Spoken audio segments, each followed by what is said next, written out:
This is the other board, isn't it? Really, really, really elaborate. Spine specimen.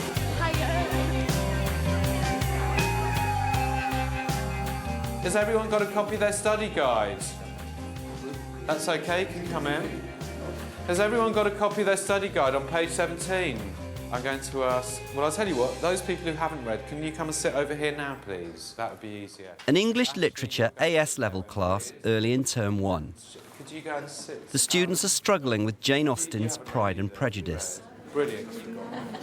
No, you don't have to. At City and Islington Sixth Form College, over half the students are from ethnic minorities. And living in central London, there's a wide range of social pressures. The English department has an AS pass rate of over 90%. And there's an urgency to get straight to work, with little time for teachers to get to know their students. If you haven't read the text for homework, which I know some of you haven't, I'd like you to come and sit at this table, please, in a moment, and just read Rupert together. Short's an enthusiast of the 19th century novel and is easing the new class into the difficult early chapters. Observing is Head of English and Media, Tony Fahey. Listened in silence. Good. Go on. There's a quote in the book and it says, between him and Darcy, there was a very steady friendship in spite of a great opposition of characteristic. Bingley was endured to Darcy by the easiness, openness. What's that? Very good. Ductility of his temper. She's looking at page 18 here. Though no disposition could offer a greater contrast to his own. So it's kind of like opposite attracts. That's the third question, isn't it? Why are Bingley and Darcy such close friends? And a very good one. You've talked about the fact that they're opposites. They work well as a group. There's a very nice, calm, academic, purposeful nature to, the kind of hour's observation. Can I start off, Rupert, just by asking about the class? I was a bit concerned at first that they would find it too challenging, almost, working on Pride and Prejudice. But they're actually working well together, even though there are some characters in that class. Yes, there always are, aren't there? She's not bothered, but then she's offended that he kind of embarrassed her in that way. Good. But she could have accepted it if he didn't take it that far by saying how she's not handsome enough. She just walked up and thought, oh. She does, she laughs, doesn't she? So I thought, if that was me, I would have been like, excuse me. You just insulted me. Yes, absolutely. Well, one of her daughters got to dance with Sir Mr. Bingley. Yeah, Bingley, and she was kind of enthusiastic. When she got home, she was telling her husband, but he wasn't really bothered. That's right. And here, then they have the conversation about Darcy and what Darcy said the night before, do you remember? Yeah. And when they talk about that, how do they respond to the story about Darcy? He was kind of stuck up still. That's right. He's got a bad reputation now, hasn't he? That group of girls responded really well to your individual prompting. And when you were there, I mean, that was a good quality of response. And I really like the way that you kind of reflect what the students are saying, even if you don't agree with it. I called it echo refinement. Yes, it is an echoing of their ideas. You're echoing it, but you're not necessarily giving it back to them exactly. She's very immature. She's very immature. In what sense? For example, she says, we're talking about dancing, and Mr. Bennet says that Mr. Bingley wants to dance with her, and she says, of course, because she's the tallest, after all.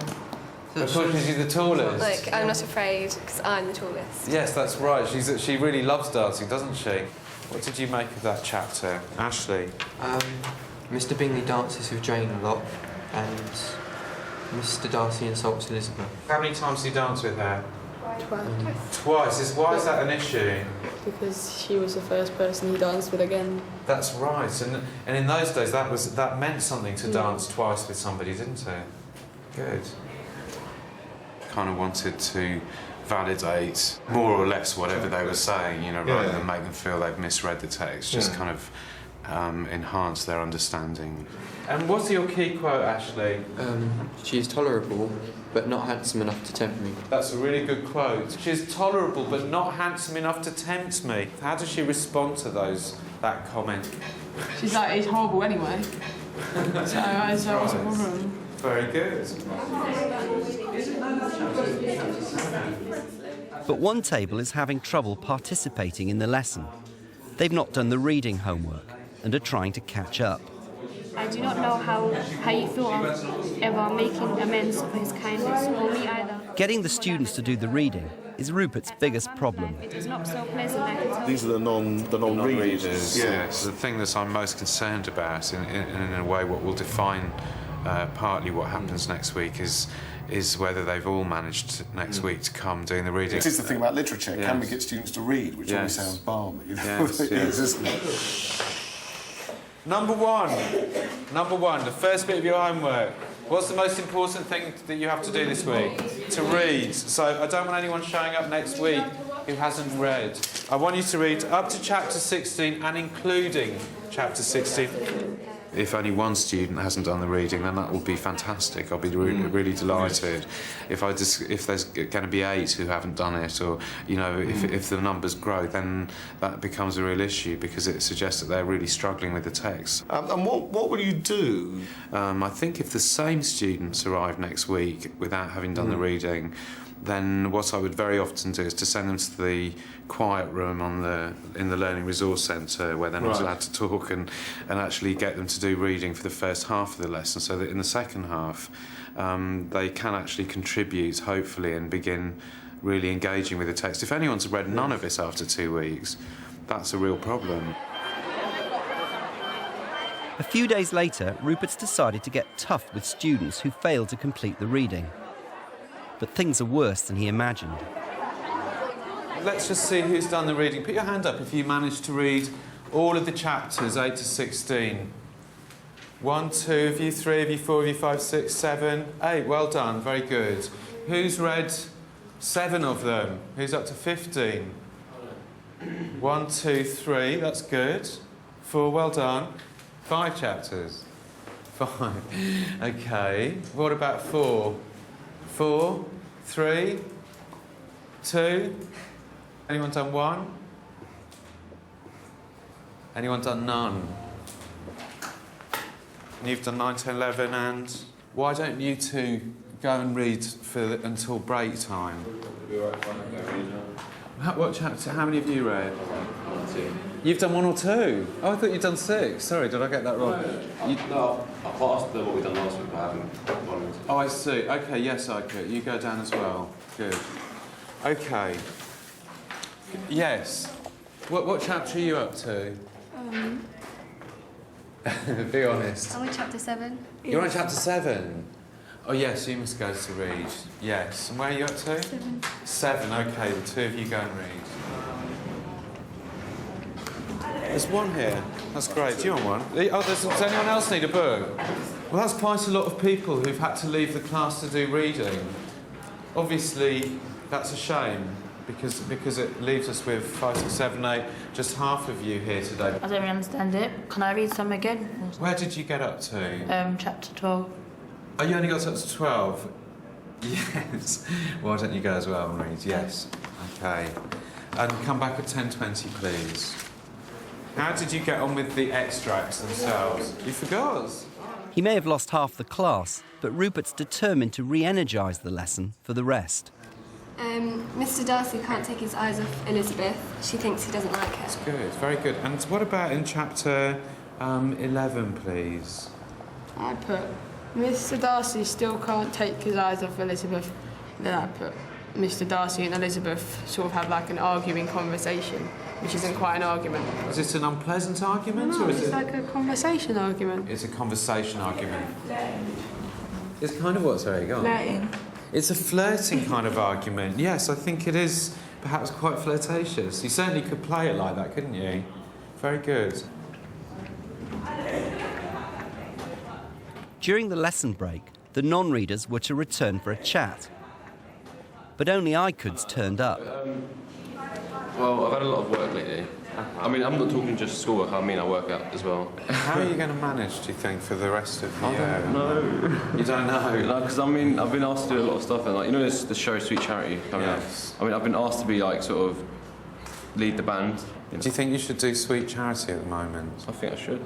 You think you should? Yeah, I mean, I've always wanted to be like a pianist. I'm sure. So what about instead of doing 3 or 4 evenings a week, you do 2 evenings a week?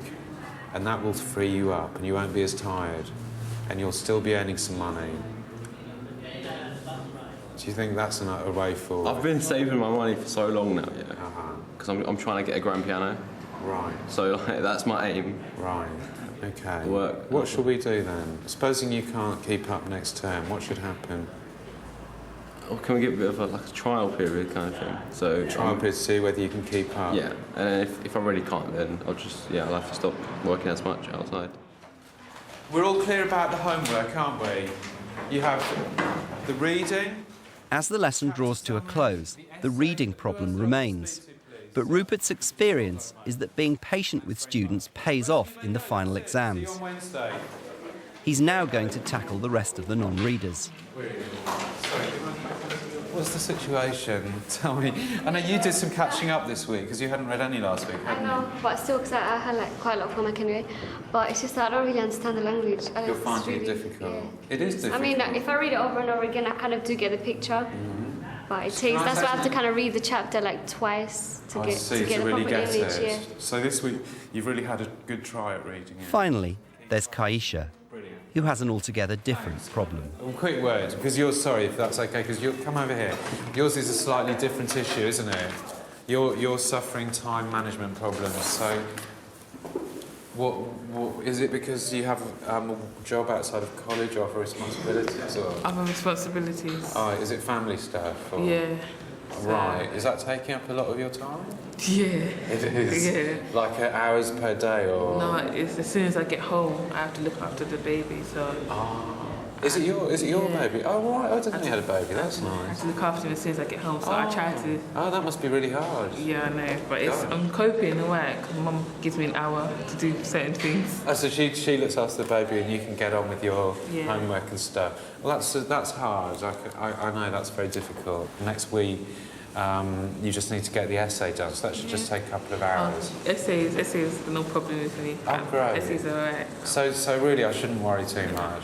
Will you come and tell me if you're struggling to keep up with the work? Yeah. Yeah? Brilliant. Okay, thanks very much. See ya. Bye-bye. Okay. Thanks. Understatement of the year for her, isn't it? Yeah. I didn't know she had a baby because obviously we not. don't always. It was really nice of her to come out with that in that conversation. I mean, this is quite a lot that she trusts you enough to kind of. Yeah. That must be And very I delicate, you know, for a 16-year-old to. Although I needed to know that in a way. Obviously, it helps, but I still think it's really encouraging that she. Yeah, that she's a nice girl and she wanted to open up Tough a bit. thing she set herself up for, though. Yeah, 4 ASs with a baby. Yeah. How do you feel that went when you know, because you sent off, I think it was 6 students, 6 or 7 students. Yeah. What you don't really want is 10 people who are sitting listening and don't really know what you're talking about. So I think that sending them off was kind of essential, but I'm really hoping that by the next lesson, because there's a little gap over half term, that they will have caught up. And I think I've reinforced it quite strongly how important it is. It seems to me that the group of students that you kept back, that was a really nice half-hour session, you know, and they got a lot out of it, and they became confident about